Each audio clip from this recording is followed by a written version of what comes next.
ಭಾರತದಲ್ಲಿ ಸಾವಿಗೆ ಸ್ಟ್ರೋಕ್ ಎಂಬುದು ಎರಡನೇ ಸಾಮಾನ್ಯ ಕಾರಣವಾಗಿದ್ದು, ಪ್ರತಿ ವರ್ಷ ಸುಮಾರು 1,85,000 ಜನರಲ್ಲಿ ಸ್ಟ್ರೋಕ್ ಸಂಭವಿಸುತ್ತದೆ. ಇದರಿಂದಾಗಿ ದೇಹದ ಎಡ ಅಥವಾ ಬಲಭಾಗದ ಶಕ್ತಿಹೀನತೆಗೆ ಕಾರಣವಾಗಿದ್ದು, ಈ ಸ್ಥಿತಿಯನ್ನು ಆಯುರ್ವೇದದಲ್ಲಿ ಪಕ್ಷಾಘಾತವೆಂದು ಕರೆಯಲಾಗಿದೆ. ಹಾಗಾದರೆ ಈ ಒಂದು ವಿಡಿಯೋ ಮೂಲಕ ಪಕ್ಷಾಘಾತದ ಬಗ್ಗೆ ತಿಳಿದುಕೊಳ್ಳೋಣ ಬನ್ನಿ.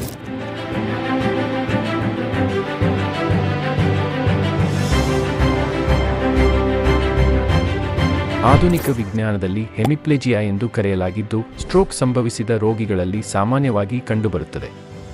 ನರಗಳ ಅಸ್ವಸ್ಥತೆಯಿಂದ ದೇಹದ ಎಡ ಅಥವಾ ಬಲಭಾಗದ ಸ್ನಾಯುಗಳ ಚಲನೆಯನ್ನು ನಿಷ್ಕ್ರಿಯಗೊಳಿಸುತ್ತದೆ. ಅಧಿಕ ರಕ್ತದೊತ್ತಡ, ಮೆದುಳಿನಲ್ಲಿ ರಕ್ತಸ್ರಾವ ಹಾಗೂ ಹೆಪ್ಪುಗಟ್ಟುವಿಕೆ, ಜೋರಾಗಿ ಬಿದ್ದ ಪೆಟ್ಟು ಮತ್ತು ವಾತ ಪ್ರಕೋಪಕ್ಕೆ ಕಾರಣವಾಗುವ ಆಹಾರ ಮತ್ತು ವಿಹಾರ ಮುಂತಾದ ಕಾರಣಗಳಾಗಿವೆ.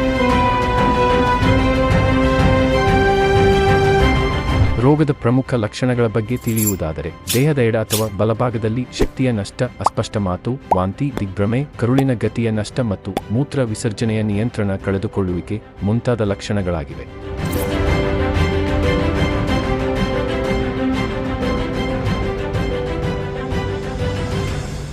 ಚಿಕಿತ್ಸೆಯ ಕ್ರಮದ ಬಗ್ಗೆ ತಿಳಿಯುವುದಾದರೆ, ರೋಗವು ವಾತದೋಷದಿಂದ ಕೂಡಿದ ಕಾರಣ ಸ್ನೇಹನ ಸ್ವೇದನ, ನಾವನನಸ್ಯ, ವಿರೇಚನ ಮತ್ತು ಬಸ್ತಿಯಂತಹ ಪಂಚಕರ್ಮದ ಮೂಲಕ ವಾತವನ್ನು ಶಮನಗೊಳಿಸುವಲ್ಲಿ ಉಪಯುಕ್ತವಾಗಿದೆ. ಅದರೊಟ್ಟಿಗೆ ಶಮನೌಷಧಿಗಳು ರೋಗವನ್ನು ನಿಭಾಯಿಸುವಲ್ಲಿ ಸಹಾಯಕವಾಗಿವೆ.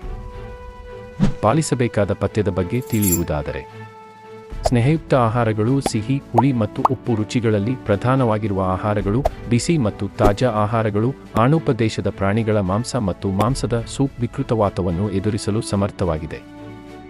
ಅಪಥ್ಯದ ಬಗ್ಗೆ ತಿಳಿಯುವುದಾದರೆ, ಮಸಾಲೆಯುಕ್ತ ಹಾಗೂ ಕಟುವಾದ ಆಹಾರ, ಕಹಿ ಮತ್ತು ಸಂಕೋಚಕ ಆಹಾರ, ತಣ್ಣನೆಯ ಆಹಾರಗಳ ಸೇವನೆ, ಉಪವಾಸ, ನೈಸರ್ಗಿಕ ಪ್ರಚೋದನೆಗಳ ನಿಗ್ರಹ, ಅನಿದ್ರೆ ಮುಂತಾದ ಅಪಥ್ಯಗಳಾಗಿವೆ. ಮತ್ತೊಂದು ವಿಡಿಯೋದಲ್ಲಿ ಮತ್ತಷ್ಟು ಮಾಹಿತಿಯೊಂದಿಗೆ ಸಿಗೋಣ. ಶುಭ ದಿನ. ಇಂತಿ ನಿಮ್ಮ ಡಾಕ್ಟರ್ ಗುಡ್ಸ್.